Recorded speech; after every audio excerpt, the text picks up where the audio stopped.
അസ്സലാമു അലൈക്കും. Hello everyone, welcome back to my channel. ഇന്നത്തെ നമ്മളെ വീഡിയോ സെപ്റ്റംബർ മാസത്തിലെ പ്ലാനർ റെഡിയാക്കുന്നതിനെ കുറിച്ചിട്ടുള്ളതാണ്. ഈ സെപ്റ്റംബർ മന്തിൽ നമ്മളെ കാര്യങ്ങളെല്ലാം കറക്റ്റായിട്ട് ഓർഗനൈസ് ചെയ്യാനും അതുപോലെ നമ്മളെ ലൈഫിൽ നല്ലൊരു പ്രൊഡക്ടിവിറ്റി കൊണ്ടുവരാനും ഈ പ്ലാനർ നമ്മളെ ഹെൽപ്പ് ചെയ്യും. So let's plan together. ഇത്തവണ ഞാനൊരു ബ്ലൂ കളർ തീമിലാണ് പ്ലാനർ സെറ്റ് ചെയ്തിട്ടുള്ളത്. ആദ്യം തന്നെ വീഡിയോ ചെയ്യുന്നതിന് മുന്നേ തന്നെ ഫുൾ ഡെക്കറേഷനൊക്കെ ചെയ്ത് ബോക്സൊക്കെ വരച്ച് റെഡിയാക്കി വെച്ചിട്ടുണ്ട്. ഇല്ലെങ്കിൽ അതൊക്കെ വീഡിയോയിൽ കാണിക്കുമ്പോൾ നമ്മളെ വീഡിയോ ഒരുപാട് ലെങ്തി ആയി പോവും. അതുകൊണ്ടാണ് ഫസ്റ്റ് നമുക്ക് സെപ്റ്റംബർ മന്തിലെ കലണ്ടർ എഴുതി വെക്കണം. ബോക്സൊക്കെ പിന്നെ ഞാൻ ആദ്യം തന്നെ വരച്ച് വെച്ചിട്ടുണ്ട്. ഇതിൽ നമുക്ക് ഇമ്പോർട്ടൻറ്റ് ഡേയ്സ് മാർക്ക് ചെയ്ത് വെക്കാം. നമ്മൾ പ്രിയപ്പെട്ടവരുടെ ബർത്ത്ഡേ, ഹോളിഡേയ്സ്, അതുപോലെ ഇവൻറ്റ്സ്, അങ്ങനെ നമ്മൾ ഓർത്തിരിക്കേണ്ട എന്തെങ്കിലും ഡേ ഒക്കെ ഉണ്ടെങ്കിൽ നമുക്കതിൽ മാർക്ക് ചെയ്തിടാം. നമ്മൾ ഓരോ തിരക്കിൻ്റെ ഇടയിൽ പ്രധാനപ്പെട്ട കാര്യങ്ങളൊക്കെ ചില ദിവസങ്ങളിൽ ചെയ്യേണ്ടതൊക്കെ മറന്നു പോകാറുണ്ട്.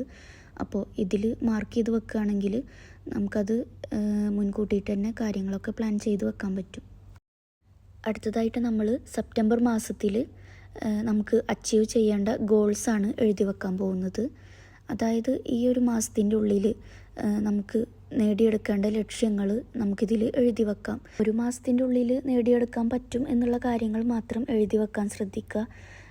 നമ്മളൊരു വർഷം കൊണ്ടോ അല്ലെങ്കിൽ 2-3 മാസം കൊണ്ടോ നേടിയെടുക്കാൻ പറ്റിയ കാര്യങ്ങളൊന്നും ഇതിൽ എഴുതരുത്.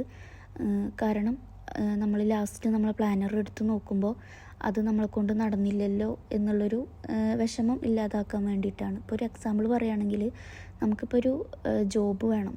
അപ്പോൾ ആ ഒരു ജോബിന് വേണ്ടിയിട്ട് ഈ ഒരു മാസത്തിൽ നമ്മളെ കൊണ്ട് എന്തൊക്കെ കാര്യങ്ങൾ ചെയ്യാൻ പറ്റും അതാണ് നമ്മളിതിൽ എഴുതി വെക്കേണ്ടത്. അതിൻ്റെ തൊട്ടടുത്ത് നോട്ട്സ് എന്ന് പറഞ്ഞിട്ട് വേറൊരു ബോക്സ് വരച്ചിട്ടുണ്ട്.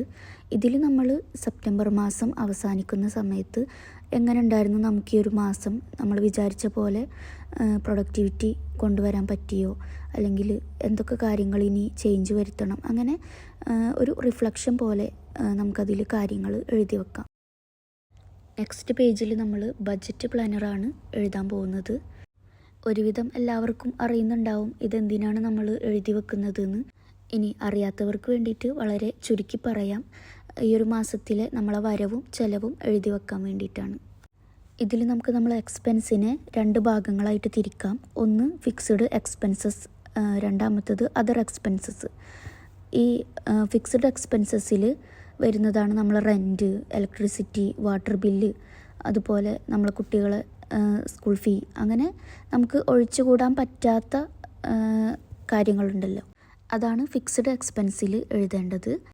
അടുത്തത് അതർ എക്സ്പെൻസസിലാണ് നമ്മളെ ചിലവ്, വീട്ടിലേക്ക് ആവശ്യമായിട്ടുള്ള ഗ്രോസറി ഐറ്റംസ്, അതുപോലെ നമുക്ക് എന്തൊക്കെയാണോ നമുക്ക് അധികമായിട്ട് വരുന്ന ചിലവുകൾ അതൊക്കെയാണ് ഇതിൽ എഴുതി വെക്കേണ്ടത്. അപ്പോൾ ഇതുപോലെ ബോക്സ് വരച്ചിട്ട് ഡേറ്റ്, ഐറ്റംസ്, എമൗണ്ട്, അങ്ങനെ 3 കോളംസ് ആക്കിയിട്ട് വേറെ വരച്ചിട്ടുണ്ട്. ഇനി ഇതിൽ ഓരോ ദിവസത്തിൻ്റെ നേരെയും ആ ദിവസം നമ്മൾക്ക് വന്ന ചിലവുകൾ എത്രയെന്നുള്ളത് എഴുതി വെക്കുക. അങ്ങനെ ഈ സെപ്റ്റംബർ മാസത്തിലെ 30 ദിവസത്തിലും നമ്മൾക്ക് എത്ര രൂപ ചിലവ് വന്നിട്ടുണ്ട്, അതിനിപ്പോൾ 1 രൂപയാണെങ്കിൽ അതുപോലും അതിൽ എഴുതി വെക്കണം. എന്നിട്ട് ലാസ്റ്റ് എല്ലാം കൂടിയിട്ട് ഒന്ന് ടോട്ടൽ ചെയ്തിട്ട് അതിൽ എഴുതി വെക്കുക.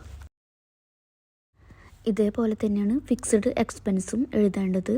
അതായത് നമ്മളിപ്പോൾ റെൻറ്റ് കൊടുക്കേണ്ട ഡേറ്റ് എന്നാന്നുള്ളത്, ആ ദിവസം റെൻറ്റ് കൊടുത്തത് ആ ഡേറ്റ് ഇട്ടിട്ട് എഴുതി വെക്കുക. അതേപോലെ ഇലക്ട്രിസിറ്റി ബില്ല് എന്നാണോ അടച്ചത് അതിൻ്റെ ഡേറ്റ് ഇട്ടിട്ട് അതിൻ്റെ നേരെ ആ ഒരു എമൗണ്ട് എഴുതുക. അങ്ങനെ എന്തൊക്കെയാണോ നമ്മൾ ഫിക്സ്ഡ് എക്സ്പെൻസസ് വന്നത് അതെല്ലാം കൂടിയിട്ട് ടോട്ടൽ ചെയ്തിട്ട് അതിൽ എഴുതി വെക്കണം. ഇനി നിങ്ങൾ വീഡിയോയിൽ കാണുന്ന പോലെ ചെറിയൊരു ബോക്സും കൂടി വരച്ചിട്ടുണ്ട്. അതിലാണ് നമ്മളെ ഫൈനൽ ബാലൻസ് കണ്ടുപിടിക്കേണ്ടത്. ഇതിൽ നമ്മൾ ടോട്ടൽ ഇൻകം, അതായത് നമുക്ക് ഏതൊക്കെ രീതിയിൽ വരുമാനങ്ങൾ കിട്ടുന്നുണ്ട് അതെല്ലാം കൂടിയിട്ട് പ്ലസ് ചെയ്തിട്ട് അതിൽ എഴുതി വെക്കുക. എന്നിട്ട് അതിൽ നിന്ന് നമ്മൾ ടോട്ടൽ എക്സ്പെൻസ്, അതായത് ഫിക്സഡ് എക്സ്പെൻസും അതർ എക്സ്പെൻസും കൂടിയിട്ട് കൂട്ടി നോക്കിയിട്ട് ടോട്ടൽ എക്സ്പെൻസ് നമ്മളെ ഇൻകത്തിൽ നിന്ന് മൈനസ് ചെയ്യുക. അപ്പോൾ നമുക്കൊരു ഫൈനൽ ബാലൻസ് കിട്ടും. അതിൽ നിന്ന് നമുക്ക് മനസ്സിലാക്കാം ആ മാസത്തിൽ നമുക്ക് ചിലവാണോ വരവാണോ കൂടുതലായിട്ടുള്ളതെന്ന്. പിന്നെ അതിനനുസരിച്ചിട്ട് നമ്മൾ അടുത്ത മാസം ചേഞ്ച് വരുത്തുക. ഇനിയിപ്പോൾ എക്സ്പെൻസാണ് നമുക്ക് കൂടുതലായിട്ടുള്ളതെന്നുണ്ടെങ്കിൽ അതിലൊന്ന് കുറവ് വരുത്തുക. ഫിക്സ്ഡ് എക്സ്പെൻസസ് നമുക്കൊന്നും ചെയ്യാൻ പറ്റില്ല, പക്ഷേ അതർ എക്സ്പെൻസസിൽ നമുക്ക് കൺട്രോൾ ചെയ്യാൻ പറ്റും. അങ്ങനെ നമുക്ക് അതിൽ നിന്ന് സേവിങ്സും ഉണ്ടാക്കിയെടുക്കാൻ പറ്റും. ഇതിന് താഴെ നോട്ട്സ് എന്ന് പറഞ്ഞിട്ട് എഴുതിയിട്ടുള്ള സ്ഥലത്ത് നമുക്ക് ഞാനിപ്പോൾ ഈ പറഞ്ഞ കാര്യങ്ങൾ, എക്സ്പെൻസാണ് കൂടുതലെങ്കിൽ എന്തൊക്കെ ചേഞ്ച് നമുക്കതിൽ വരുത്താൻ പറ്റും, എന്തൊക്കെ കാര്യങ്ങൾ അടുത്ത മാസം നമ്മൾ ശ്രദ്ധിക്കണം, അതാണ് അവിടെ എഴുതി വെക്കേണ്ടത്. അങ്ങനെ നമ്മളെ ബഡ്ജറ്റ് പ്ലാനറും കംപ്ലീറ്റ് ആയിട്ടുണ്ട്. ഇനി അടുത്തതായിട്ട് ഞാൻ വീക്ക്ലി പ്ലാനറാണ് എഴുതാൻ പോകുന്നത്. ഇത്തവണത്തെ നമ്മൾ പ്ലാനർ വളരെ മിനിമലായിട്ടാണ് ചെയ്തിട്ടുള്ളത്. അതായത് ഹാബിറ്റ് ട്രാക്കർ, അതുപോലെ മൂഡ് ട്രാക്കർ, അങ്ങനെ ഒരുപാട് ഇങ്ങനെ വിശദീകരിച്ചിട്ടൊന്നും ഞാൻ എഴുതിയിട്ടില്ല. നമുക്ക് എന്താണോ അത്യാവശ്യമായിട്ട് പ്ലാൻ ചെയ്യേണ്ട കാര്യങ്ങൾ അത് മാത്രമേ എഴുതി വെക്കുന്നുള്ളൂ. അപ്പോൾ ഇങ്ങനെ എല്ലാം കൂടി നമ്മൾ ഒരു മാസത്തേക്കുള്ളത് ഒരുമിച്ച് എഴുതുമ്പോൾ ചില സമയത്തൊന്നും നമുക്കത് കറക്റ്റായിട്ട് ഫോളോ ചെയ്ത് പോകാൻ പറ്റാറില്ല. ആദ്യമൊക്കെ നമ്മൾ കറക്റ്റ് ആദ്യത്തെ ഒരു ആഴ്ചയൊക്കെ കറക്റ്റ് അതുപോലെ ഫോളോ ചെയ്യുമെങ്കിലും പിന്നെ നമുക്ക് കുറച്ച് കഴിഞ്ഞാൽ ഒരു മടിയൊക്കെ വരും. അതുകൊണ്ട് ഞാൻ വിചാരിക്കുന്നത് ഓരോ ആഴ്ചകളിൽ പ്ലാൻ ചെയ്ത് വെക്കുന്നതായിരിക്കും നല്ലത്.